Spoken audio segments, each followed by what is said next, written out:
हमारे साथ मौजूद हैं सिद्धार्थ आचार्य, सुप्रीम कोर्ट से एडवोकेट है। सर किस तरीके से देख रहे हैं आप इस पूरे मामले को कि राहुल गांधी से आज चौथी बार पूछताछ के लिए ईडी ने बुलाया है?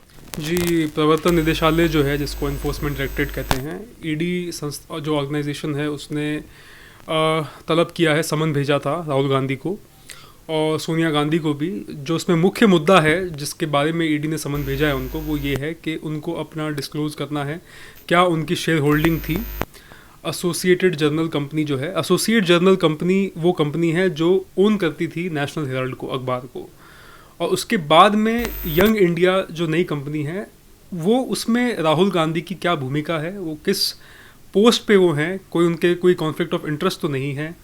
तो इससे रिलेटेड जो मनी लॉन्ड्रिंग का केस है, उसको लेके इसमें उनको भेजा गया है समन। सर ये वाला सवाल, जैसे कि अभी आपने कहा कि ईडी ने अगर राहुल गांधी को समन भेजा है तो नेशनल हेराल्ड जो उसका कंपनी चलाती थी और यंग इंडियन लिमिटेड के बारे में पूछताछ करने के लिए ईडी बुला रही है। यहाँ पे सभी जानते हैं कि किस तरीके से 78% शेयर राहुल गांधी और सोनिया गांधी के इस पूरे मामले में रहे हैं, पर आज राहुल गांधी कहते हैं कि मुझे उस डील के बारे में कुछ पता ही नहीं है। जी, ये एकदम ही जो जिसे कहते हैं वो अपनी खुद की बात को काट रहे हैं। इसमें जैसा कि ये कोई नया मुद्दा नहीं है, ये मुद्दा काफ़ी सालों से चल रहा है और इसमें कांग्रेस के बहुत ही वरिष्ठ नेता जो पूर्व में कोषाध्यक्ष भी थे, मोतीलाल वोरा, उनका भी नाम था। तो बहुत से बड़े बड़े लोग जो हैं इसके अंदर इसमें इन्वॉल्व हैं और साथ साथ में अगर आप देखेंगे तो शेयर होल्डिंग पैटर्न जो है इनका, उसको लेके भी काफ़ी डिस्क्रिपेंसी है। यंग इंडिया नई कंपनी फ्लोट की गई थी, उसने एसोसिएट जर्नल जो शुरुआती कंपनी थी जो नेशनल हेराल्ड को ओन करती थी, उसके अंदर इनके शेयर्स हैं। तो काफ़ी सारे कॉन्फ्लिक्ट ऑफ इंटरेस्ट इन सब के बीच में है और जो पैसे का एक तरीके से जो रोटेशन हुआ है इसके अंदर, वो बिल्कुल भी साफ़ नहीं है। तो इस वजह से ईडी जो है इस बारे में काफ़ी जो है जानकारी चाहती है और ख़ासतौर पे सोनिया गांधी, राहुल गांधी जो दोनों शेयर होल्डर्स हैं दोनों कंपनियों में। तो इस वजह से ये बहुत इंपॉर्टेंट है समझना इन दोनों की कंपनियों के बीच में कैसे इनका जो इंटरेस्ट है वो कोलाइड होता है और कैसे और भी जो लोग हैं कांग्रेस के वरिष्ठ नेता, बिकॉज ईडी जब इन्वेस्टिगेशन करेगी तो बहुत सी जो चीज़ें हैं इसमें वो बहुत सामने आएंगी। किस तरीके से पैसा घुमाया गया था, किस तरीके से जो है फंड्स को रोटेट किया गया एक कंपनी से दूसरी कंपनी के माध्यम से, और इस तरीके की कंपनी एक्ट के हिसाब से जो है वो इजाज़त नहीं है हमारे देश में। तो पूरी तरीके से कानून का उल्लंघन हुआ है यहाँ पे। सर नेशनल हेराल्ड, जैसा कि अभी आपने नाम लिया कि काफ़ी ज़्यादा पुराना मामला है। 2012 में पटियाला हाई कोर्ट में एक पिटीशन डाली जाती है और उसके बाद राहुल गांधी और सोनिया गांधी बेल पर भी हैं इस पूरे मामले में। पर सोनिया गांधी और राहुल गांधी को अगर समन भेजा गया है तो कांग्रेस के जो नेता हैं या फिर जो सत्याग्रह कर रहे हैं, आंदोलन कर रहे हैं इस ईडी की जाँच के खिलाफ, वो लोग कह रहे हैं कि षड्यंत्र रचा जा रहा है कांग्रेस के खिलाफ ईडी की कार्रवाई को लेकर। नहीं, ये किसी भी तरीके से राजनीतिक षड्यंत्र नहीं है, क्योंकि ये केस बहुत पुराना है जैसा हमने बात की, और कई बार कांग्रेस जो है इस केस को इस तरीके से दिखाने की कोशिश करती है कि किसी राजनीतिक बदले के तहत इस तरीके से कार्रवाई की है प्रवर्तन निदेशालय ने, जबकि ऐसा बिल्कुल भी नहीं है। ये केस पूरी तरीके से एकदम जेन्युइन केस है। और रही बात इन्वेस्टिगेशन की, तो जैसा कि आपने कहा कि ऑलरेडी राहुल गांधी बेल पे हैं इस केस में, तो ये केस बहुत पुराना केस है। और अब तो जैसे सुब्रमण्यम स्वामी जो नेता हैं, वो कई बार इस केस के बारे में काफ़ी लंबे समय से बात करते आ रहे हैं कि किस तरीके से नेशनल हेराल्ड की आड़ में कांग्रेस ने बहुत सारा पैसा साइफन किया है।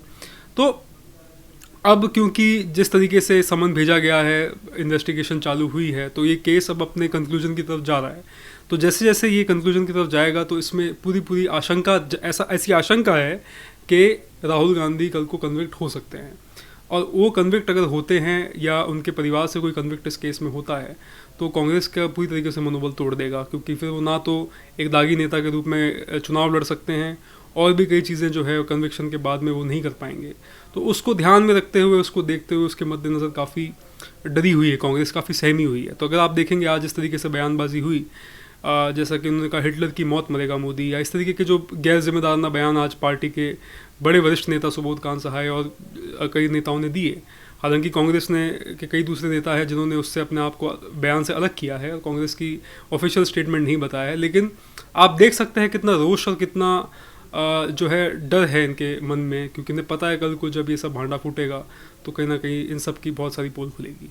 नेशनल हेराल्ड केस मामले में जो कंपनी नेशनल हेराल्ड को ओन करती थी, इस पूरे मामले में 5,000 से ज़्यादा शेयर होल्डर थे। आज उन लोगों को बिना बताए किस तरीके से बड़ा घोटाला राहुल गांधी, सोनिया गांधी या कांग्रेस के तमाम बड़े नेताओं के द्वारा किया गया। आज अगर इस पूरे मामले में 4 बार भी अगर ईडी ने राहुल गांधी को बुलाया है, तो इसमें कांग्रेस को इतनी दिक्कत क्यों है? कभी मार्च निकाला जाता है, कभी सत्याग्रह के नाम से आंदोलन बिठाया जाता है। क्या पहली बार इस तरीके की जांच हो रही है देश में, जो इस तरीके के हंगामा हो रहा है? अब आप देखेंगे कितने भी बड़े बड़े नेता हैं, हमारे प्रधानमंत्री जो हैं, जब वो गुजरात के मुख्यमंत्री थे तो उन्होंने एक बहुत ही ग्रिलिंग एसआईटी की जो इंक्वायरी है, इन्वेस्टिगेशन है, उसका सामना करना पड़ा था। बहुत सी दूसरी इन्वेस्टिगेशन उनका सामना करना पड़ा था, क्योंकि और वो तो खुले अपने भाषणों में कहते भी थे कि अगर मुझे पकड़ा जाता है या मैंने कुछ गुनाह किया है तो मुझे फांसी पर लटकाया जाए। तो आप अगर बेदाग हैं, अगर आपके ऊपर कोई दाग नहीं है, आपने कुछ नहीं किया है, तो आप एक प्रक्रिया से आपको गुजरना पड़ेगा। ये कानूनी प्रक्रिया है। अगर आपने कुछ नहीं किया है तो आप सीधी सी बात, आपको डरने की कोई ज़रूरत नहीं है। और ऐसा नहीं है देश में पहली बार ऐसा हुआ है कि किसी बड़े नेता को इस तरीके की किसी इंक्वायरी में जो है बुलाया गया है। ऐसा अक्सर कई बार हुआ है, बट आप बार बार उसको एक पॉलिटिकल वेंडेटा का जो रंग देने की कोशिश कर रहे हैं कि भाई राजनीतिक रंग के तहत इसको किया गया है। तो ये देश जो है, इसमें सबके लिए समान अधिकार, सबके लिए कानून जो है सबके ऊपर बराबर जो है वो एप्लीकेबल होता है। अब दिक्कत ये है कि इन सबको स्पेशल ट्रीटमेंट की इतने सालों से आदत पड़ी हुई है। इन्हें लगता है कि हम जो भी करेंगे हम लोग उसमें इम्यूनिटी ढूंढ लेंगे, हम लोग उस चीज़ से बाहर आ जाएंगे। तो वो चीज़ जो है वो इनको परेशानी दे रही है। सर, राहुल गांधी के साथ साथ सोनिया गांधी को अगर जांच में पूछताछ के लिए 23 तारीख को बुलाया गया है, तो किस तरीके से देख रहे हैं आप इस पूरे मामले को कि एक के बाद हर उस व्यक्ति को बुलाया जा रहा है जिसका नाम नेशनल हेराल्ड केस से जुड़ा हुआ है? बिल्कुल, इस प्रकरण में जिन जिन का भी नाम है वो सबको एक एक बारी बारी करके निदेशालय बुलाएगा उनको। और निदेशालय एक बहुत ही मंझी हुई ऑर्गेनाइजेशन है, संस्था है, जिसका इन्वेस्टिगेशन लेवल बहुत ही ऊंचा है। और जो भी मनी लॉन्ड्रिंग से संबंधित केसेस हैं या आपका फेमा वायलेशन से रिलेटेड केसेस है, तो किसी भी केस में वो बहुत अच्छी तरीके से जांच करके जो है वो जो है मतलब अगला अपना फैसला लेते हैं। तो यहाँ कहीं ना कहीं मुझे ऐसा लगता है कि कहीं ना कहीं इनके मन में ये डर है कि कल को इस तरीके की जो इन्वेस्टिगेशन है उसका खामियाजा इन्हें भुगतना पड़ सकता है। कल को ये कन्विक्टेड क्रिमिनल की श्रेणी में आ सकते हैं। तो उस चीज़ से बचने के लिए, उस चीज़ से डरते हुए ये लोग पूरे मामले को भटकाने की कोशिश कर रहे हैं। एक तरफ मामले को भटकाने की कोशिश की जा रही है, दूसरी तरफ कांग्रेस के कार्यकर्ता पैदल मार्च में टायर से लेकर तमाम चीज़ों को ईडी के दफ्तर के सामने जला रहे थे अभी। हाँ, तो ये दिखाता है, ये पूरी तरीके से इनका जो विश्वास है यहाँ की संस्थाओं में वो पूरी तरीके से दिखाता है। और ये बहुत ही गलत है, एक तरीके से लॉ एंड ऑर्डर के साथ खिलवाड़ है। मेरे हिसाब से ये चीज़ इन्हें नहीं करनी चाहिए। सर, किस तरीके से देख रहे हैं इस पूरे मामले को कि एक 5,000 करोड़ रुपए का मामला है, आज पूछताछ लगातार जारी है, ईडी भी बार बार पे राहुल गांधी को बुला रही है, कितनी मुश्किलें और खड़ी होने वाली हैं राहुल गांधी के सामने। एक तरफ कहा जाता है कि हमें अपने देश के संविधान पर भरोसा है, अगर वही संविधान के अनुसार पर चलती हुई केंद्रीय एजेंसी जाँच कर रही है तो उसी एजेंसी की जाँच पर सवाल उठा रही है कांग्रेस। तो बिल्कुल, ये एक तरीके से जो आपने कहा कि जो भी संस्थाएँ हैं, चाहे CBI हुई, चाहे ED हुई, ये एक इंडिपेंडेंट ऑर्गेनाइजेशंस हैं, ये इंडिपेंडेंट संस्थाएं हैं। अब आज आप अपने सिर्फ राजनीतिक लाभ के चक्कर में या अपने जो है दोष को छुपाने के चक्कर में आप इनकी इंडिपेंडेंस पे आप सवाल नहीं उठा सकते, इनकी विश्वसनीयता पे आप सवाल नहीं उठा सकते। तो ये विश्वसनीयता पे सवाल उठाने का जो काम कांग्रेस कर रही है ये बहुत ही खेदजनक है। एक तरफ सोनिया गांधी से पूछताछ, दूसरी तरफ राहुल गांधी ने कहा कि मुझे नेशनल हेराल्ड और यंग इंडियन लिमिटेड में क्या डील हुई थी, नेशनल हेराल्ड का मामला मुझे पता ही नहीं है, मोतीलाल वोहरा को सब कुछ पता था जो आज इस दुनिया में नहीं है। तो वो डिफेंस जो उनके वकील हैं उन्होंने उनको यही कहा है ये डिफेंस लेने के लिए, क्योंकि मोतीलाल वोहरा, स्वर्गीय मोतीलाल वोहरा जी, अब उनका निधन हो गया है। तो अब जाहिर सी बात है उनसे कोई जाके पूछ नहीं सकता।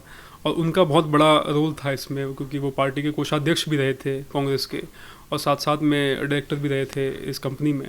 तो कहीं ना कहीं वो तार जो है वो घूम के उन पे जुड़ जाते हैं। तो इस वजह से बार बार मोतीलाल वोहरा का नाम अब वो ले रहे हैं। पर खैर ये बात अब मेरे हिसाब से भारत के लोगों के संज्ञान में है, क्योंकि जैसा आपने पहले भी बात की, कोई नया केस नहीं है। तो एसोसिएटेड जर्नल लिमिटेड और साथ में यंग इंडिया का आपस में क्या कनेक्शन है, और उसको लेके ढेरों वीडियोज़, इतना यूट्यूब पे कितने लोगों ने इसके ऊपर बात की है। तो रही बात अब, क्योंकि एक कानूनी प्रक्रिया के तहत अब वो अपने क्लोजर की तरफ वो जा रहा है इन्वेस्टिगेशन, तो कहीं ना कहीं अब इन लोगों को बहुत डर है इस बात। सर, एक तरफ ईडी जांच कर रही है, वहीं दूसरी तरफ मोतीलाल वोहरा के बारे में राहुल गांधी ने जो भी बातें कही, मोतीलाल वोहरा के बेटे ने कहा कि राहुल गांधी जो आरोप लगा रहे हैं वो गलत है। जी बिल्कुल। अब जाहिर सी बात है, अरुण वोरा जी जो हैं उनके पुत्र वो दुर्ग से एमएलए हैं छत्तीसगढ़ से, तो वो ये बात वो खुद ये बात जानते हैं, क्योंकि आज जाहिर सी बात है मरने के बाद भी उनको एक तरीके से बलि का बकरा बनाने की कोशिश हो रही है यहाँ पे। और ये कांग्रेस की आप देखेंगे तो हमेशा से सालों साल परंपरा रही है कि एक परिवार को बचाने के लिए बहुत अच्छे अच्छे नेता, बड़े बड़े नेता इन्होंने अपना बलिदान दिया है। और वो जो एक विरासत जो चलती आ रही है कांग्रेस की आज के समय में, जिसमें भारत सच में एक आज़ाद देश है और जो है हर व्यक्ति, हर नागरिक एक दूसरे के बराबर है, आज इस तरीके के भारत में इस तरीके के आप जो एक दिवंगत व्यक्ति जो जिन्होंने कांग्रेस के इतने साल कांग्रेस के साथ जुड़े रहे, जो मध्य प्रदेश के मुख्यमंत्री रहे और बाद में पार्टी के कोषाध्यक्ष रहे, उनको आप एक तरीके से उन पे सारे आरोप प्रत्यारोप उनके मृत्यु के बाद में लगा रहे हैं, तो ये बहुत ही खेदजनक है।